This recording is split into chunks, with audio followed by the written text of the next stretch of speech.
Hello dear students, welcome back to organised knowledge channel. और आज की जो वीडियो है उसमें हम डिस्कस करेंगे assessment worksheet number 6 for class 9th subject science है। और ये वर्कशीट आपके लिए 30 सितंबर 2021 के लिए शेड्यूल की गई है। आज की जो वर्कशीट है स्टूडेंट्स, उसमें आपको 20 मार्क्स का पेपर दिया गया है, असेसमेंट वर्कशीट है, ठीक है। और टोटल आपके मार्क्स इसमें रहेंगे 20। सो वर्कशीट शुरू करने से पहले बेटा प्लीज़ चैनल को सब्सक्राइब कर लीजिए, बेल आइकन को प्रेस कर लो ताकि आपको आने वाली वीडियोस की नोटिफिकेशन वो समय से मिल जाए। सो देखिए, read the following paragraph and answer the given question. तो आपको जो पैराग्राफ है उसको रीड करके कुछ क्वेश्चंस दिए गए हैं, उनके आंसर आपको करने हैं। So the growth of plants occurs only in certain specific regions. जो प्लांट्स की ग्रोथ है वो जो है कुछ स्पेसिफिक रीजन्स में ही होती है। This is because the dividing tissue also known as meristematic tissue is located only at these points. और जहाँ पर भी ग्रोथ होती है प्लांट में, वहाँ पर डिवाइडिंग टिश्यू प्रेजेंट होते हैं and these dividing tissues are known as meristematic tissues. Okay, now depending on the region where they are present, meristematic tissues are classified as apical, lateral and intercalary tissues। ठीक है, और इनको हम कैसे classify कर सकते हैं? मेरिस्टेमेटिक टिश्यूज़ उनको हम एपिकल होते हैं, lateral and intercalary tissues at the tip of the stem and roots are called the apical meristem. तो जो टिप के ऊपर होते हैं स्टेम्स और रूट के, उनको हम एपिकल मेरिस्टेम कहते हैं। And meristematic tissues are primarily made up of dividing cells. और जो ये मेरिस्टेमेटिक टिश्यूज़ होती हैं, इनके अंदर जो सेल्स हैं वो डिवाइडिंग सेल्स होती हैं। Lateral meristem tissues are responsible for the growth of girth in the trunk. जो लेटरल मेरिस्टेम टिश्यूज़ हैं वो रिस्पॉन्सिबल होते हैं ट्रंक की ग्रोथ को बढ़ाने में, यानी जो तना है उसकी ग्रोथ को बढ़ाने में। अब आपको कुछ क्वेश्चंस दिए गए हैं एमसीक्यूज़, जिनके आंसर आपको करने हैं। सो देखिए, फर्स्ट क्वेश्चन क्या है? Girth of the stem of a tree increase due to.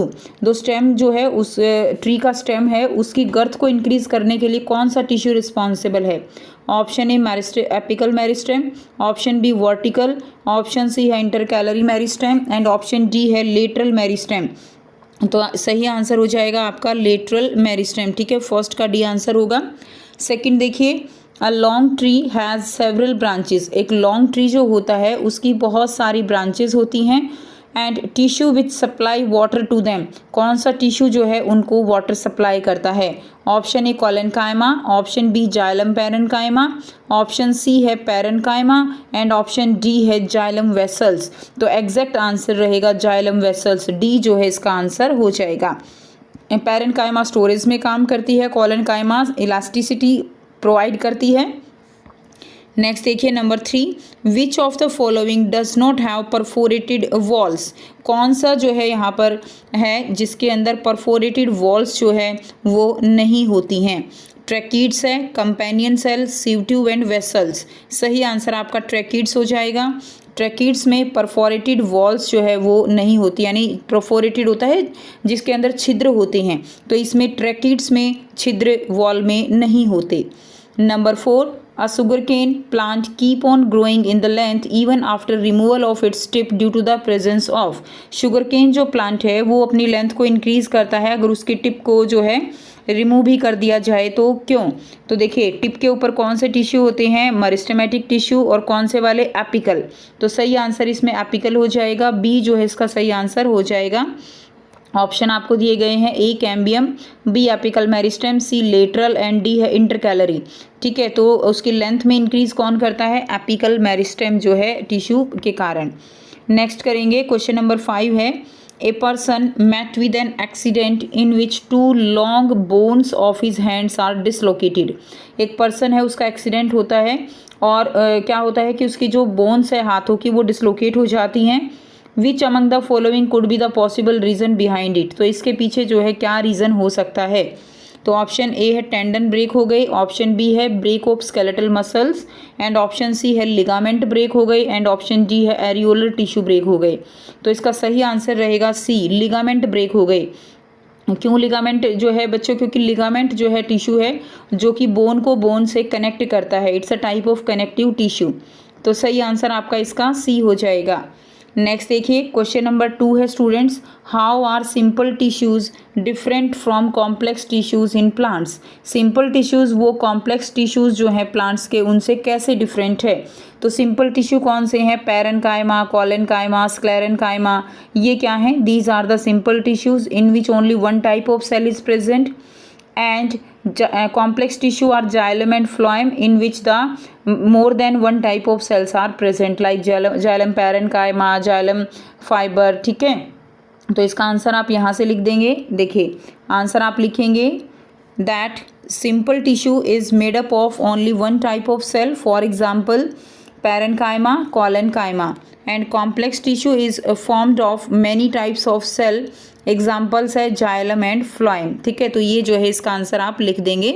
Complex tissue एक से ज़्यादा टाइप्स की सेल से बने होते हैं एंड सिंपल टिश्यू वो मोर देन वन टाइप जो है उस सेल से, only one type of cell से बने होते हैं। क्लियर, तो ये आपका आंसर हो जाएगा।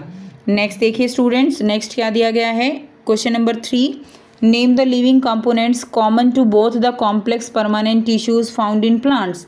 ठीक है, आपको बताना है कि कॉम्प्लेक्स परमानेंट टिश्यूज़ है जाइलम एंड फ्लोएम, उसमें कौन सा कंपोनेंट जो है दोनों में लिविंग होता है। तो लिविंग जो कंपोनेंट होता है that is parenchyma.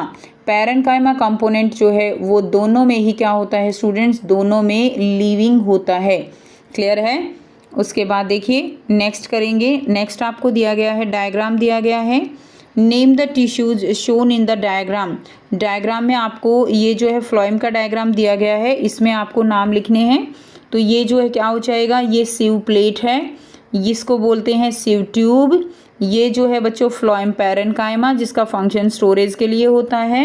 And this one is the companion cell, यानी साथी कोशिकाएं जो कि ट्रांसपोर्ट ऑफ फूड में हेल्प करती हैं, उनको हम कंपेनियन सेल कहेंगे।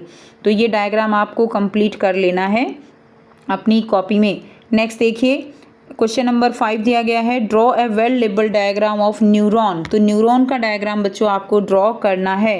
तो यहाँ से आप इसका डायग्राम करेंगे। देखिए इसमें ये क्या है, these are the dendrites, this one is the cell body, ये न्यूक्लियस है, and these are the axon branches, एंड ये क्या है, एक्सॉन है। ठीक है, तो ये डायग्राम आप अपनी कॉपी में ड्रॉ कर लेंगे। नेक्स्ट क्वेश्चन देखिए। नेक्स्ट इसी का बी पार्ट है, right the function of the nervous tissue. Nervous tissue का बच्चों फंक्शन क्या होगा। तो नर्वस टिश्यू का फंक्शन आप यहाँ से लिखेंगे, it is responsible for coordinating and controlling many body activities. तो ये जो है रिस्पॉन्सिबल है कंट्रोल करने के लिए एंड कोऑर्डिनेट करने के लिए मैनी बॉडी एक्टिविटीज़ को। तो ये जो है इम्पोर्टेंट फंक्शन हो जाएगा। नेक्स्ट देखिए बच्चों, वीडियो पॉज करके इसको अच्छे से लिख लीजिए। नेक्स्ट क्वेश्चन नंबर 6 है, name the tissue responsible for storage of fat in animal body. Animal body में स्टोरेज जो है होती है फैट की, वो किस में होती है, एडिपोज टिश्यू में। नेक्स्ट है joining one bone to another, एक बोन को दूसरी बोन से ज्वाइन करता है ligament. Cover external surface of animals, external surface cover होती है एपिथेलियल टिश्यू से। Joining a bone to muscles that is by tendon. ठीक है, बोन को मसल से कौन ज्वाइन करता है, टेंडन। नेक्स्ट देखिए बी पार्ट है, differentiate between 3 types of muscles. तो 3 टाइप्स ऑफ मसल्स आपको लिखनी है, उनके बीच में डिफरेंस लिखना है। तो यहाँ से आप बच्चों 3 टाइप्स के मसल्स में डिफरेंस लिखोगे। One is smooth muscle, cardiac muscle and skeletal muscle. Smooth muscles they have spindle shape, ठीक है, नॉन स्ट्रेटेड होती हैं, यूनी न्यूक्लिएटेड फाइबर्स हैं, and they occurs in wall of internal organs and voluntary involuntary होती हैं, यानी हमारी इच्छा से काम नहीं करती। कार्डियक मसल्स होती हैं, स्ट्रेटेड होती हैं, ब्रांच होती हैं, इस तरह ब्रांच होती हैं, न्यूक्लियस होता है इनके अंदर, यूनी न्यूक्लिएटेड फाइबर्स हैं, ये वॉल्स ऑफ हार्ट में होती हैं एंड इनवोलेंट्री हैं। Next is skeletal muscles has striated tubular multi nucleated fibre हैं, ठीक है, स्टेरेटेड है, मल्टी न्यूक्लिएटेड है, and usually attached to skeleton, ठीक है, स्केलेटन से अटैच होती हैं एंड वॉलेंट्री होती हैं। इंपॉर्टेंट क्वेश्चन है, इसीलिए आप इसको इसी तरह से डिफरेंस के फॉर्म में लिखिए और साथ में डायग्राम भी ड्रॉ कीजिए। तो ये थी आपकी आज की वर्कशीट। आई होप सभी बच्चों को क्लियर है। कोई भी डाउट है बच्चों तो आप पूछ सकते हो। वीडियो अच्छी लगे तो प्लीज़ लाइक कर दीजिए, शेयर कर दीजिए और चैनल को सब्सक्राइब कर लीजिए। So thanks for watching. मिलते हैं नेक्स्ट वीडियो में नेक्स्ट वर्कशीट के साथ। Take care.